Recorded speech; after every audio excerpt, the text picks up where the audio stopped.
Are you ready for the heavyweight championship of the world? Are you ready? Hey, welcome to another episode of Ad in This Corner. My name is Bill, and today we're bringing you another episode of Unanimous Decision. You guys know what that is. That's our exclusive interview series. And today we got a good one for you. You guys may know them as the group that was inside of the restroom on the movie Lean On Me. We know them as the R&B group Riff. Today we're bringing you the exclusive interview with R&B group Riff. Ladies and gentlemen, let's get ready to rumble! All right, here you go, Riff. Thank you for joining. Our show. How you guys doing? We good. Doing good. Real good. I'm glad we finally got a chance to get you guys on. We spoke a few months ago, and we finally made it happen. So on behalf of my co-host Barry, he would have loved to be here, but he is experiencing a little health issues. So he's sending out his best to you guys, and I know he would, if he could, he would definitely be here. But definitely thank you guys for joining us, and let's have a good time. No For doubt. sure. Prayers to Barry, man. Yes, sir. Shout out Barry. All right, so let's start it off. So how whose idea was it to showcase you guys in Lean On Me? Well, Smooth, you want to take that one? Yes, Smooth. sir. Actually, Mr. Clark did. The original Mr. Clark. Yes, the original Mr. Clark, because starting from the beginning, Michael Best Mr. Clark was one of those sticklers where it's his way or the highway. So every morning you would sing the school song, and the school song went like this: Fair Eastside, by thy side we stand, and always praise thy name. It was like that. So you would stop on site, sing school song. You better know it, or you was getting 10 days. So that is true. That part is true. That was real. So that you was heard the bullhorn. correct. You heard the bullhorn. Everybody scattered. Well, nobody late to class, because they know if they was caught in the hallway, they was singing the alma mater. So one day, Mike was walking the hallways, and he didn't catch the bullhorn sound. Mr. Best. Now, Mr. Clark knew every student, first and last name. First and last. Mr. Best, what you doing? He's like, no, I'm on my way to class. Sing the school song right now. Listen. Give me one day, and I promise you, okay, you gonna hear something that you ain't never heard before. Because Mike didn't want to sing; he was real shy. So it's like you were singing it on the loudspeaker in front of the whole school. So he went home, he grabbed Anthony and Dwayne, and they did, because we sung gospel when we was littler. And we put a little gospel spin on it. They put a little gospel spin, 3-part harmony, and they blew Mr. Clark away. 3-part harmony gospel. Let me add to that, Smooth. Let me add to it. So what Smooth is saying, just to add to it, in most high schools you have a traditional thing to where they have an anthem. So whatever type of anthem it is, being singing or being a salute or something, that's what Eastside High School basically done. So it was a thing to where, like, even before we came to Eastside High School, the 5 guys, basically, it was a traditional thing that was already formatted, but it was more so in a traditional way, to the point where it was just more so like just a plain doo-wop style of the school song. So Smooth hit right on it. But when Michael got caught in the hallway during that time, Mike didn't really intend to sing. So what he said was, let me go back, since Mr. Clark put me on the spot, let me go back and just grab up my two cousins, and we just gonna put an A, B, and C together, not knowing that the A, B, and C was gonna become renowned. Now, the whole thing with the school song, as far as how it was already written, you talking about, I want to say, decades of the same traditional song that was implemented in that way. Yeah. So what by us 5 guys coming from the church, but at that time it was the 4. It was myself, Michael, my brother Dwayne, and Stephen. We was just from the church, so we didn't know basically what we was gonna, come up with, and this thing actually turning out to be what it was. So all we did was Michael said, "Listen, I gotta sing the song." He was shy. He said, "Can you and your brother, can you and Dwayne help me out?" We said, "Yeah, no problem." We went and just made it a 3-part harmony doo-wop. So, but we changed it. So instead of, like Stephen said, "Fair Eastside, by the side we'll stand and always praise thy name." So it was like that. So what we did, we went back and said, "You know what? Let's give it some church to it, a church feel." So we dropped it like dun dun dun dun dun inside da da da by the side we'll stand, but with the harmonies. Okay. So we critiqued it and we took it to a whole different level. But it was more so like how you got a choir. So we gave it like a choir flow feel. So when we did it, Mr. Clark and everybody in the office at that time was mesmerizing. You had people, everything inside of the school went silence completely. Okay. Everybody in the office was like, even Mr. Clark, because Mr. Clark stepped out of the office and he ran back into the office. It was like, "Michael, who is that?" He questioned, who is that who's singing along with him? And right then and there, Michael told him who it was. He was like, "Me and my cousins." And he said, "Okay, from here on out, I want you guys in here for the rest of the week." This was on a Monday. So for the rest of the week, we had to sing the school song back to back to back, 5 days straight. And it became so popular to where we became popular within the school. So as far as with the lady who created the song, it was something that was, already written, but it wasn't arranged the way that it was arranged, how we did. Of course, Lean on Me is a movie. It's about it was about Morgan Freeman. And but at the same time, it's like they give it a little Hollywood. You know what I'm saying? They gave it a little Hollywood. So as far as the name, what it is, as far as the people who was in the movie, it wasn't like that. We basically arranged it. I'm not saying we wrote it. You took it and you made it you made it us. So when Mr. Clark said, or Morgan Freeman said, you rewrote the school song, that ain't what happened, because we rewrote it.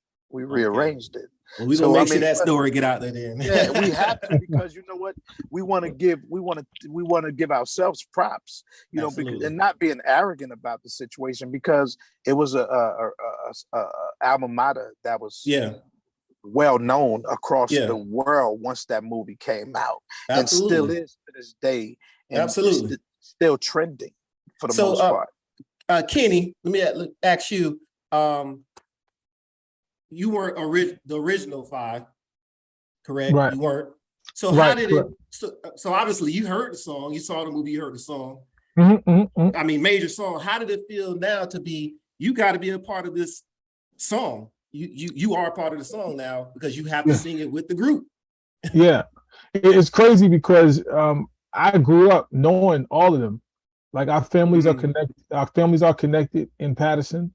We went to church together in various churches. I was in church in the Bronx. They was in church in Patterson. We got, godmothers and aunts and uncles and all of that sort of stuff. So I was supposed to be a part of the group kind of years later, because Mike Nitty Green called me and said he wanted me to be a part.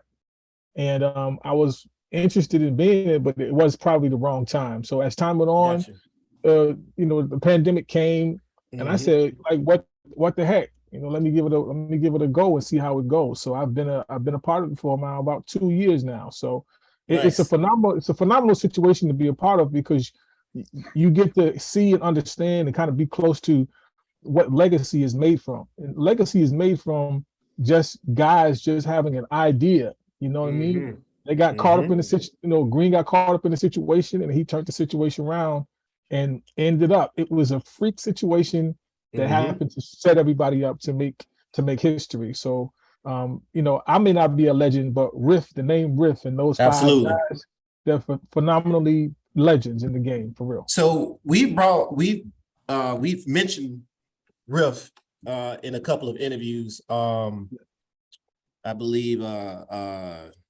Force MDs, Stevie D, a couple others. And man, listen, they always say, man, Riff is one of the underrated groups. Yeah. Very underrated. And sure. just hearing the song alone lets me know that vocals, singing is important to Riff. Like we have to sing, right?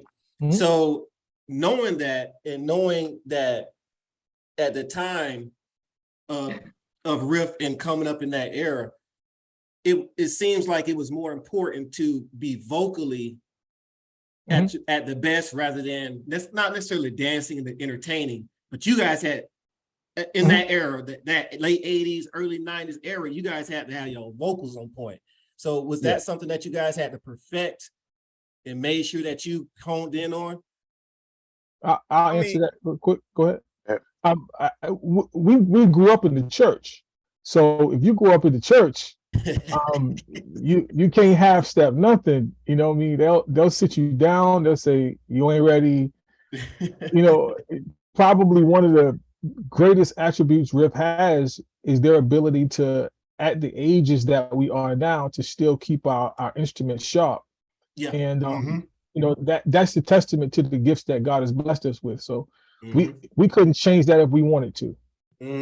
Correct. And we also had our own personal Brooke Payne, who was a part of our legacy too, Skip Van Rensselaer. So he was a Brooke Payne in our situation, to where he kept us grounded with rehearsing.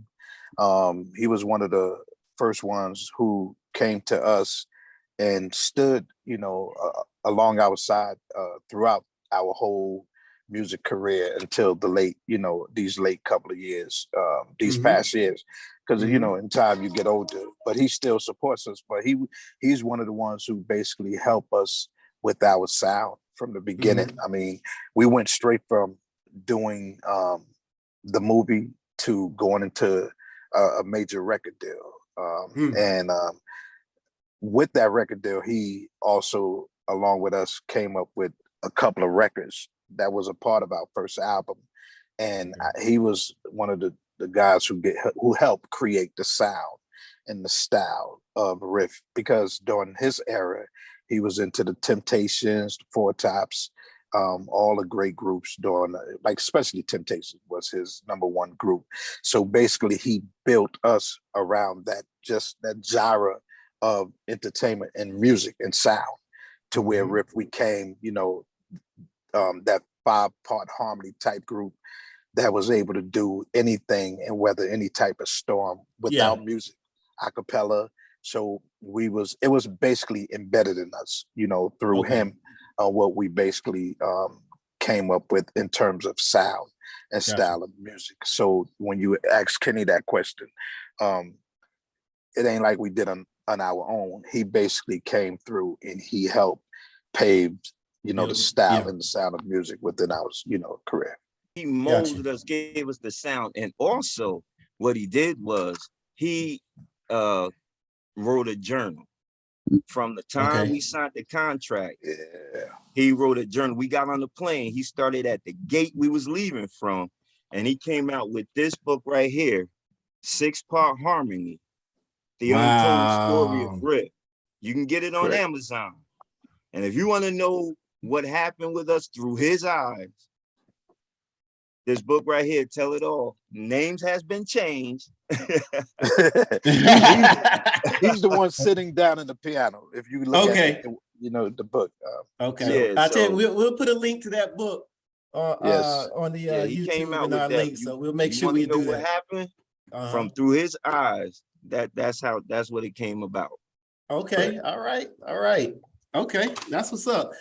Speaking of church, since we talked about church, who were some of your musical influences, church-wise? I come from the era of the choirs marching in, and you know, that's my era. Yeah, by faith, exactly.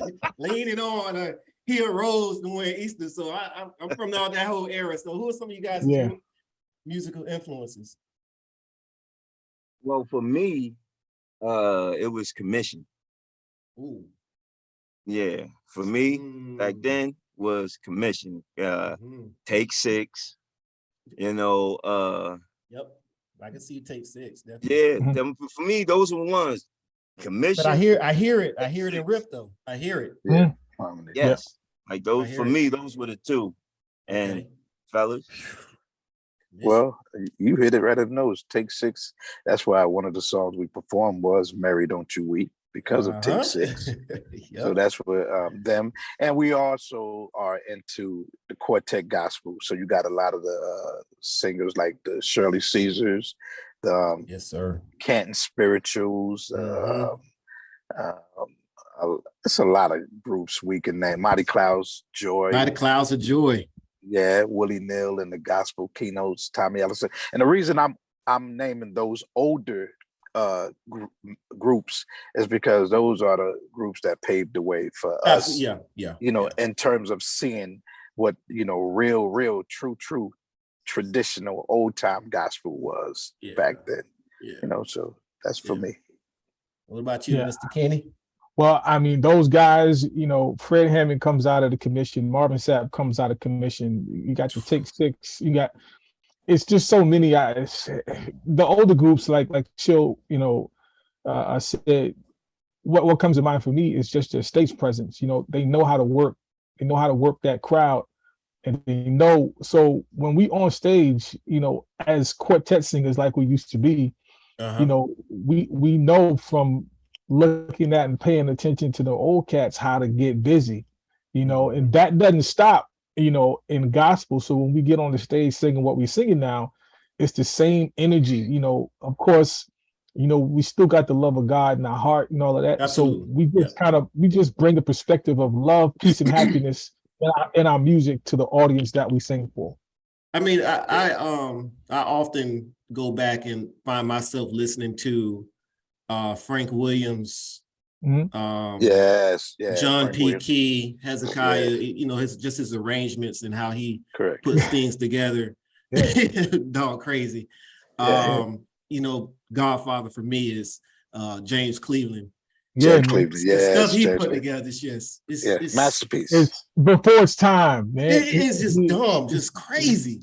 Nobody was doing music like that in that era. He has actually paved the way, and a lot of these R&B singers get all of their material, if you think about it, from the gospel, gospel music. So I know we don't necessarily sing gospel music anymore, or we don't sing it, you know, for our profession. But it won't take nothing for us to strike up something like a "Mary Don't You Weep" and get busy with it. It won't take real quick. Absolutely. It's when you think about some of those songs and the stuff that they have to pour into the songs to make those songs hit you. But when those gospel songs hit you, it takes you to a place where you release everything, and you feel whatever it is you feel. And I know there's some songs and some singers, when I hear them, I'm like, man, let me turn this on. It's called experience. It's called experience. Them people got so much experience and life lessons now. They pull all of that stuff out in their songs. That's why you get so much of a spirit around it. You know what I mean? It's you know, their downfalls, their triumphs, you know, when they're crying, when they fall in love, all of that is poured into their songs to make everybody feel, you know what I mean? I'm sorry, go ahead. I said, and to add to what Kenny is saying, that made things pertaining to, now going back a little bit, that made things pertaining to the movie and us being students of the high school and being gospel singers around that era, that made things a little bit easy for us. So when the school situation came about, it was like just getting up there singing was like second nature in terms of being able to just come across so well and so quick, and that gave us right then and there, that gave us the opportunity to be a part of a major movie and at the same time get a major record deal, all because of gospel. So now you see how I'm flipping the coin because of, and we speaking about gospel now, but because of our roots and where we came from, being in the high school, being at the right place at the right time, gave us an opportunity to, while attending the school, to be a part of a major movie, Lean on Me, with about Joe Clark and with Morgan Freeman, which gave us our stardom, basically. Yeah, and you guys were able to work with Fred Hammond. So, were you able? Were you able to pull any? I mean, Fred is crazy, man. Yes, sir. Can I? Hey, Smooth. Let me tell him this, and I'm gonna pass the mic to you. Check it out. During that time, right? You ain't gonna believe this because I was a John P. Key fan. Am I right, Smooth? Yep. I was John P. Key. They put me on the spot, and this is why I want to take over this little spot right here. Okay, go ahead. John P. Key was my favorite artist. Nobody could tell me nothing bad about John P. Key. Now, everybody else, they love Commission. Okay. They love Commission so bad to where I think it was Smooth and Nitty who put me on the spot in front of Fred Hammond and said, "Yo, Fred, Chill think that John P. Key is a better singer than you." So this is how they set me up. It was I think it was Nitty and Smooth, but they set me up to the point where they called me out right in front of John P. Key on that second album because John did a song entitled "To Whom It May Concern." Smooth, you want to add to that? Fred Hammond. Fred Hammond. Yeah. Go ahead. Okay, so they called me out so bad, and I never knew how dope Fred was until I got to hear him in person live because he was a producer of that song. But when I tell you, I was so mesmerized when he opened his mouth. It still ain't changed how I felt about John P. Key being my favorite artist. But Fred Hammond came in there and he just took it to a whole different level and still gave props to John P. Key. I mean, we're talking about John P. Key and Fred Hammond, so it's not like we're talking about two slouches here. So, title, call it what you want, man. Right. Those guys, we took them out to eat, and we went out to eat, before we recorded, and we let them know, like, Fred, we're not letting you out that studio until you put a verse up there. So oh yeah, we were gonna hold that dude hostage.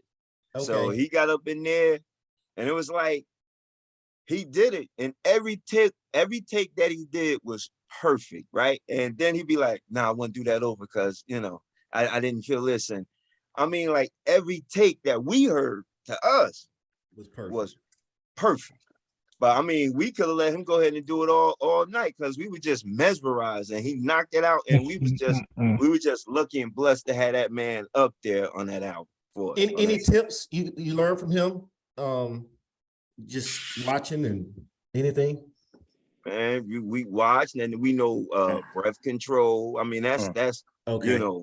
But I mean, the way he modulates when he's doing his notes, and then he goes up and then down, and he was like hanging on to every note.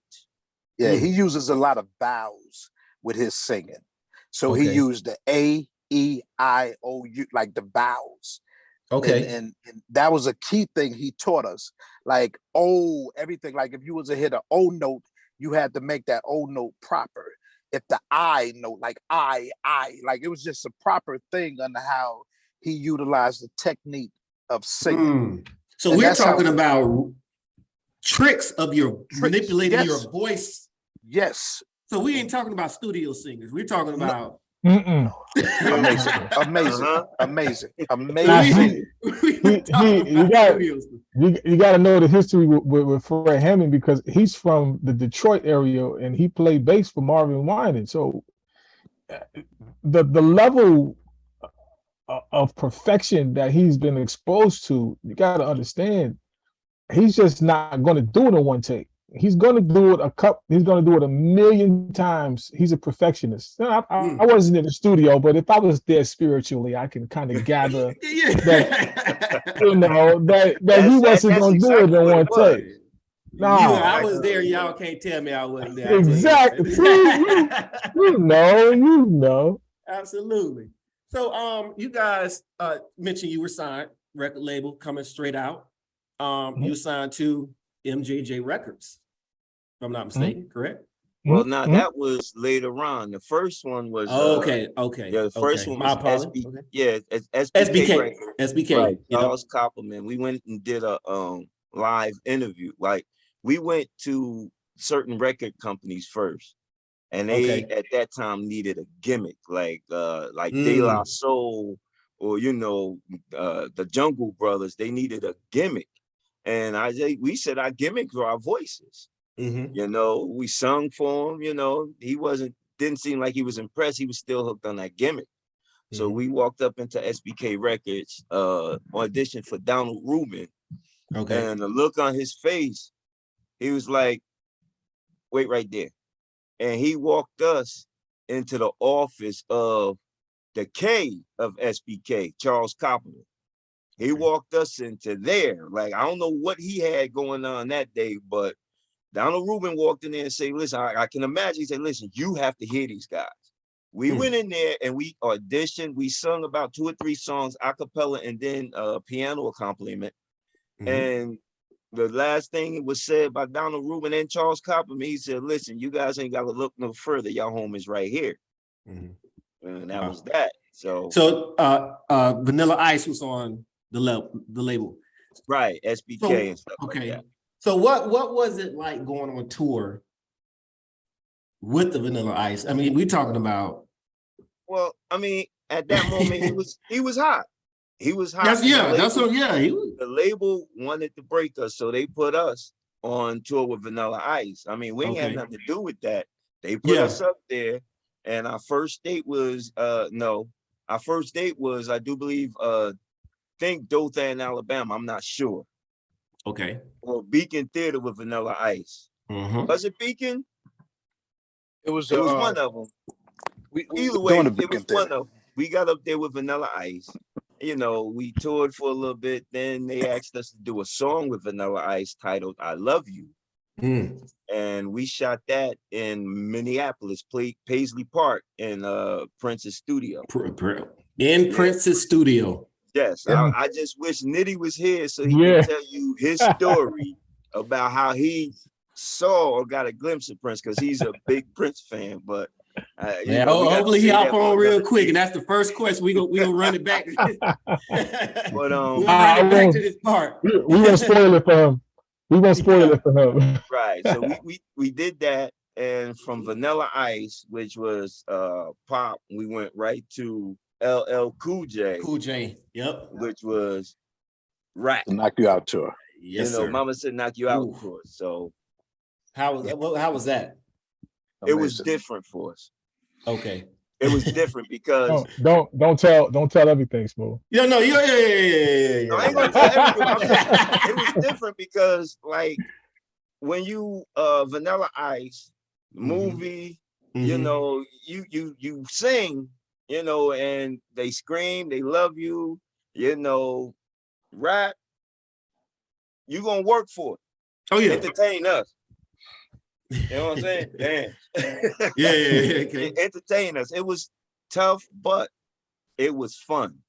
He loved it. Was fun, and we, dope. We did. He liked us. L liked us a lot. I'm gonna tell you how you know when a person likes you. So he came in the dressing room one day, and he was like, "Listen." At the time, my brother was doing the rap on the song entitled "Every Time My Heart Beats." So he was doing it like the pop way. So L said, "Listen," he said, "You guys are amazing." He said, but who doing a rap on Every Time My Heart Beat? I said, I think Mike, or I said at the time was like Wayne over there, baby Wayne. He was like, this is what I want you to do. I want you to flow it like this. And he gave him the flow of how he should do it. And let me tell you, he came out, he didn't come out on stage. He came to the side of the stage and was watching us every night as we got to that part of the show. And nice. Giving them advice. No, I want you to go a little harder. I want you to go a little harder. So they loved us so much. Him and his dad wanted to manage us. Thank God for that. They wanted to manage us, but we was obedient. I mean, we didn't want to be disobedient. We was, loyal to our team. And we said, let's stick it out. But they was crazy about Riff, Big ups to L Cool J, king of hip hop. Big up. Hey, L, we looking for management. Come on. We want to take it now. We want to take it. Since you threw it out there before, we'll go ahead and bring it back around right now. Y'all still interested? Yeah, that's what I'm saying. We still here. So then you eventually got signed to my MJJ Records. Yeah. And Brownstone was there as well. They were there with you? Okay. Well, yeah, they was a part of Brownstone was a part of that label. Well, so you know the MJJ situation came about because we decided as a group to just take a break, from one another. So we don't want it to get mixed up or anything. But that situation was a situation pertaining to a group by the name of Men of Vision. Okay, gotcha. Housekeeper. Gotcha. But you did have 3 members from the group Riff, which was myself, my brother Wayne, and Nitty, and Smooth and K, rest in peace, Kenny. They was doing their own little, solo stuff, on the side. So we decided to branch off with those guys and try something different in the in the time of us, disbanding, taking a little break, because at the time I think Smooth, he was in the situation having his daughter, Brittany. That's her name, right? Smooth. What's it? Yeah, Brittany, and then there you go. My niece, of course, and then K wanted to do some rap, spoken word type thing, so he decided to do his thing over there. Gotcha. So, and that's how the Men of Vision thing. We was blessed enough to be signed to Michael Jackson. Got to not quote unquote meet him, but see him, meet him, and then hear him vouch for the group and how crazy he was about the sound he was hearing at the time, because he called in and everything. So that was a blessing with him too as well. So that's how that experience came. So when we look at, say for instance, go back to around that era of time of the R&B groups, Riff, Men of Vision, we had a lot of groups, 90s. We're not even going to talk about like the Boys Men's Drew. You had the Low Keys, the Portraits, the Ideals, and for me, it's a group. Y'all remember 4x4? Yes. Yeah. Yes, I do. Okay. I know. Ask somebody a question. they had the song, man. They had to come over. Man, that song I still play it to this day. But it's just an influx of R&B groups in that 90s era. So what did you like? How were you able to kind of intertwine yourselves within all these groups that were there and make yourself stand out with your signature sound or everything like that? Well, I know for one, if you've seen our show, like if you listen to our first album and then you come to one of our shows, you would say that song don't sound like that. I mean, we amped up our show, like the songs for our show, we amped them up in a way like you hear it, but then when you see it, it's a whole different animal. And that's how we had to relate. We knew we had to come hard to be recognized, because we know there was a lot of groups out there. They was singing and this. And with me, it was like every other interview I was hearing, everybody started singing in the bathroom. So, and I don't know. I don't know if maybe it's true, maybe it's not. But I mean, I be feeling some type of way sometimes. That's just me. But I know by hearing that, like I know we had to be different. So we just decided that we gonna sing and we gonna dance. And then at some point in our show, we gonna stop and we're gonna drop a cappella on you or two. And then we're gonna go right back into the song like ain't nothing happened and thank you, good night. And you know, that's how we know we had to do to be different because won't nobody stopping and doing no acapella. So we just had to do that. So like cats can know, like, yo, these brothers are serious. They really can sing. Yeah. And you guys were privy, you guys were able to have basically the signature song on Lean on Me. You also had another song on another movie, a great movie, White Man Can't Jump. And we another one as well that a lot of people don't know, Teenage Mutant Ninja Turtle, the first one, titled Family. Okay. So like 3 major movies, you're moving around soundtracks, man, that's going to be heard. So how are you guys able to secure yourselves on these different soundtracks? It was through the record label. I know with White Man Can't Jump, I think it was Warner Brothers who did the film, so they was doing a soundtrack. So we at that time had a management called Fair Production. It was like our production / management, and it was the writer, the producer, and the music coordinator of the movie Lean on Me. So they had connections inside that era. So that's how we was able to nab Teenage Mutant Ninja Turtle, White Man Can't Jump, and we had another song on the Lean on Me soundtrack album titled Everybody Is Somebody, along with Team Dream. Okay. So the label was working. They were working. Yeah. They were working. They were working. They were working. They just, in my opinion, just they wanted to be followers and not leaders. Okay. You know what I'm saying? Like they figured we got the next Black New Kids on the block, so we'll do that. And a story. My aunt, which is like Nitty's mother, me and Nitty are first cousins. My aunt came to me and she said, "Listen, y'all should do this song. It's so hard to say goodbye to yesterday, Cooley High Harmony." We came to the music producer and we was like, "Listen, we need to do this song a cappella. We can do this song a cappella." Like, nah.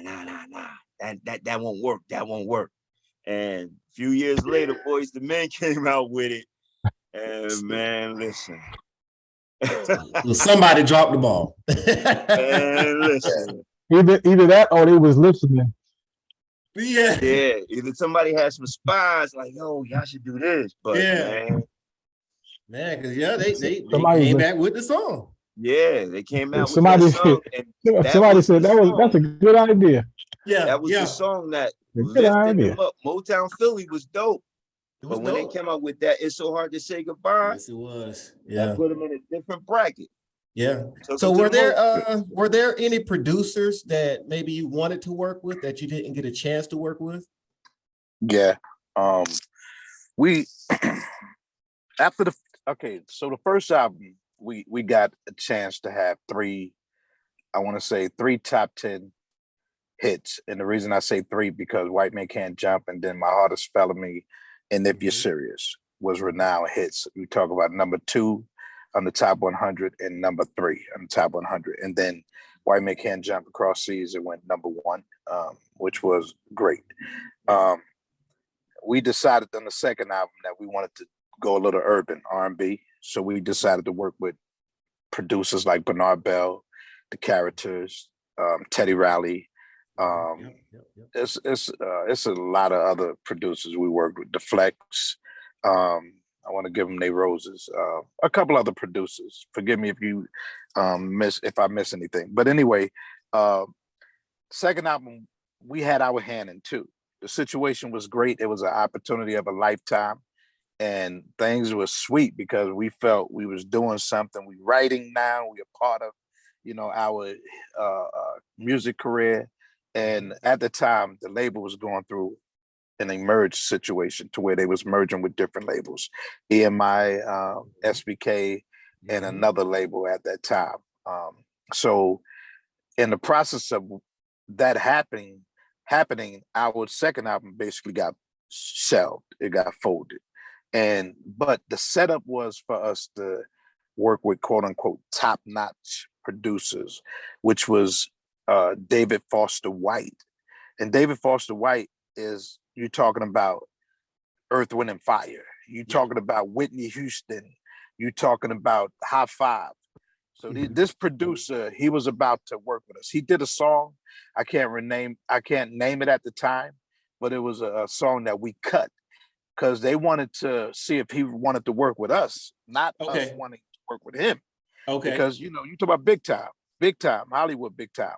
And he liked us. And it was a situation to where we was just a little unhappy in terms of how things played out with the second album. So we moved on with our career, and everybody decided to do something different. But he was one of the ones I wish we would have like really sat back and said, man, you talking about Foster White, one of the biggest producers in the world. You know what I'm saying? One of the biggest producers, Whitney Houston, Earth, Wind and Fire. Come on. You know what I'm saying? And we worked with him, but we lost out on that opportunity because I think it would have been hit after hit after hit after hit because we had the style. We had the voices. And we had the dancing ability because we was hardcore dancers at that time. We was really dancers, and we let that slip by. Not that, we was young and we was still trying to find ourselves. You know what I'm saying? So that thing happened so quick, and the way it played out, like I said, everything happens for a reason. We lost that opportunity. I know for me, if I can go back and say, let's do it again, I would do it definitely for him for that reason, because I know I would have right now been one of the biggest superstars because everything he laid his hands on, it was like, he's a masterpiece in what he writes. His credentials speaks for itself. So he would be one of the producers I would say I want to work with. All right. So we interviewed solo groups, group solo. And great guys. And Dan brought up, it was a show that Robert Townsend had back in the days, almost like a precursor to what Versus is today. So I've never heard of it. Barry, neither one of us ever heard of it, and Barry did research and he found it. So basically, the show showed it had it was H-Town against, I think it was Portrait. Portrait. Yep. You're right. So you know what I'm talking about. I know what you're talking about. Basically, Robert gave them, sing a old school song. So H-Town goes, they sing their old school song. So I'm sure they had prior knowledge. And then, sing a newer song. Now you sing a newer song. Now you sing your signature song. You sing, and basically the fans vote, and that's the winner, right? Now, if they were to bring that style back, take away the verses, we taking away these hits. Now we're gonna see if you can sing. Would y'all be willing to do that? Oh, for sure. Definitely. I said no question. Definitely. You want all the it's smoke. like, listen, No we may question. not have hits, but we acapella. do have hits. Yeah, we have hits. I'm sorry, we have hits. I'm sorry. Yeah. We do it. Thank you, sir. We do I have understand. hits, but you mess around with us, and we'll do your hits too, and we just might sound a little better than you. That's Mike. I'm just saying.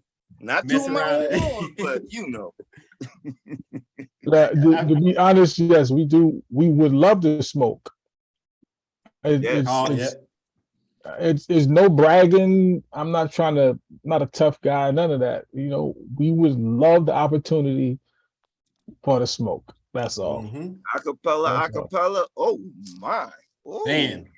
We up for the challenge with anybody. Tenors and You want to altos and challenge? bass. Oh my. Like, yes. You know what? As real singers, and no disrespect, because trust me, we respect every artist out there, every group out there who entertain the stage, because we know it's not easy. But for the most part, listen, we get down with the get down, and you know, we know what we're capable of doing. And it's just a matter of time. And I want to put this out there. It's a matter of time before we start calling out cats. Y'all heard it here tonight. We calling them out. Don't run. Y'all better come. Yeah. Oh yeah. Yeah, we're gonna try to get Robert Townsend, or we gonna talk to whoever's on verses. Oh yeah. This needs to be a part of it. The me side for Riff is definitely gonna be called. Just keep it near on that Riff Sounds at Facebook and Instagram and YouTube. There's gonna be something special coming out real soon. It's just unfortunate because you brought it up. You brought it up. Let me bring some light to it. So it's unfortunate that it's got to get to the level that it is, but people aren't just looking for just any old, you know, they want this, they want to see entertaining sort of stuff. They want people against each other and all of that sort of stuff. I hope they take it as, you know, it's just entertaining. It's just pure fun, loving what we do. So it ain't that we, you know, trying to get at anybody. We love everybody, but sometimes entertaining, you know, entertainment piece, people love to see drama, and we can. So right, instead of drama, you see how you're going. Yeah. Well, I tell you, the way Mario did Amorion, that was kind of disrespectful. Listen, you know what? Can I tell you something? I felt, and trust me, Mario is from around this way. You know what I'm saying? The Jersey area. Like as far as, you know, coming down here working with Troy. I think he knew his advantages over Amorion, which is he knew. You know, Amorion is a great, amazing entertainer. Yes, he is. Entertainer and a great singer in his own way. You know, he sings. You know, everybody have their own level of what they sing and how they sound in terms of the riffing ability. Mario, you know what? You gotta put him in a level, should I say? But I would have said, you know what, if you're gonna go ahead and try to, you know, like really battle somebody with vocal skills, like being real with you, you gotta like Sammy. Yeah. Sammy. I don't know what you was watching. But what I saw that night was they set R&B back a couple of years. They really did, because it was no respect for nobody. It was like it wasn't like if you look at the older bands when they had the Isley Brothers and when they had them, it's like one person they would sing, they would talk, and the other one would sing. But then here you had these cats up here drinking, and then they talking while somebody's trying to talk, then they singing over each other. It was no respect. Like they set us back big. I was highly disappointed. So they took it, how we look at it, when Jill Scott and Erykah Badu went. They were appreciating each other's songs. Correct. Right. Isley Brothers, and that's I literally go back and watch Isley Brothers in Earth, Wind and Fire all the time, because again, just for them to say, you know what, that is an amazing song, and they're just giving each other kudos. Right. And even Keith and Bobby, you hear Keith singing his song, we're like, man, I love that, you know, respect and having fun. Yeah, somewhere down the line, something went wrong over there. Yeah, I listened to one of the 112 artists. I can't remember his name. I think it was Q. Was Q. He was in the car. He said it best. He said it best when he said, that's not what R&B singing is, right? we come with a level of swag, we come with a level of respect, we come with a level of love, and we still got to hold that down. It can't get to a circus. It can't get to a point where I agree. that's so respectfully, if we want to do a situation like that, it's got to be respect. You know what I mean? We got to respect each other. We ain't old men like that, but we got wives and kids, and we got to hold up a certain level of respect for each other as men, and especially the culture. Absolutely. I don't want anybody capitalizing on us just looking like crazy dummies, crazy, like that. That annoys me. That really annoys me, because if, like my man Q said, we got swag. You know what I mean? We got to respect each other. We got to hold that level of swag and respect to a high level. And if we getting up there, we can't be singing over anybody, just get drunk. Nah. Crazy. We grown men, man. Grown men.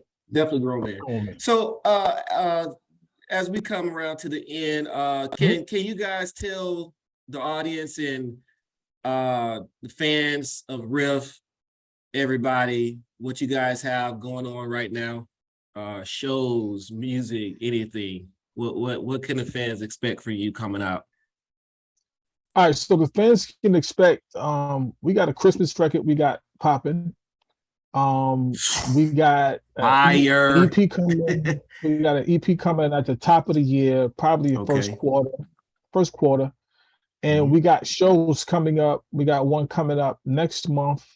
And we'll got some tour dates that are kind of being worked out from now to the end of the year. But look out for that Christmas situation. It's gonna be dope. And top of the year is gonna be dope. So we're still moving and we're still working every day, every hour, just we're doing what it is that we love to do. And I follow you guys on social media, so I'm seeing when you guys are out there performing at shows, and I'm just, again, you guys gave us great music, and the world still needs to know that Riff is out there and good music is still out there. So thank you, man. I appreciate we appreciate it. Absolutely, man. I come from that era, so I was raised by Luther and Marvin, and raised by all Riff, and I remember watching the movie, and y'all in the bathroom, so I'm watching it, Appreciate it. You guys, man, that's the kind of music I was raised on. As you could see, I'm raised from the gospel era, and even just the era of that soft pop music with the I said it the other day, the Michael McDonald's, George Michael's, Hall and Oates. Yes. I'm from that era. So it's music that's music that fits everything, everybody, every culture.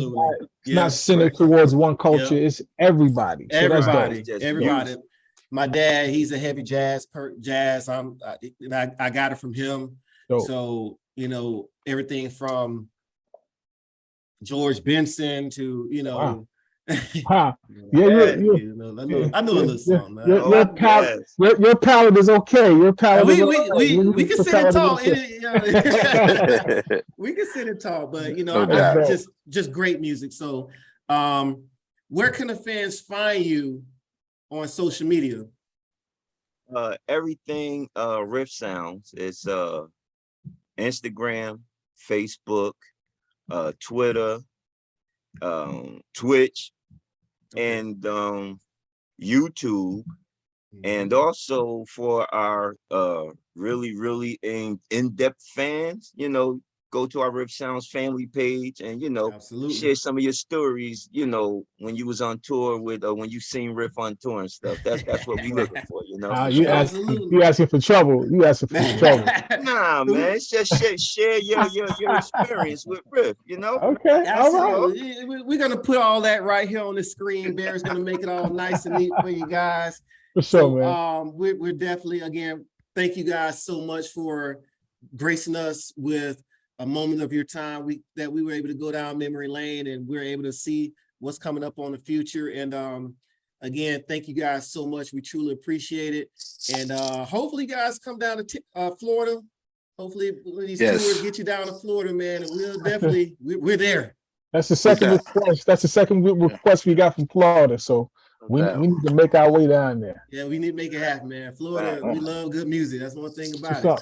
Yeah, and we can't leave without giving an RIP to your brother, Kenny. Rest in peace. Rest in peace to Kenny. My hat goes off to him and his family and you guys. So again, with us and in this corner, you guys know what to do. Hit our comment section. We call it My 2 Cents. Leave a comment for Riff. Tell us your scene. Tell us what you guys thought about. Tell us what you thought about when you heard the sound of the piano going on with Sam. That was fun. I'm sorry. My bad, fellas. Nah, you good. That's funny. That was funny. That is classic. That is classic. But you want to know another little lean on me tidbit? Yeah, give us a tidbit. That bathroom scene. We did it we sung that song maybe about 70 to 75 times. The scene? Why? Trying to get it right? We sung it. What? Just trying to get it right? Yeah, but we had to get it right, and then they had to shoot it from different angles. And then somebody was messing with other cats, and it was in their ear. I was the instigator.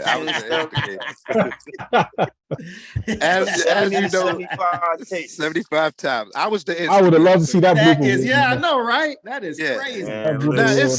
It's second nature to us, but I'm the one that was in Kenny's ear, like throwing him off so bad that he had 70 takes over it, and I wouldn't let him slide for nothing.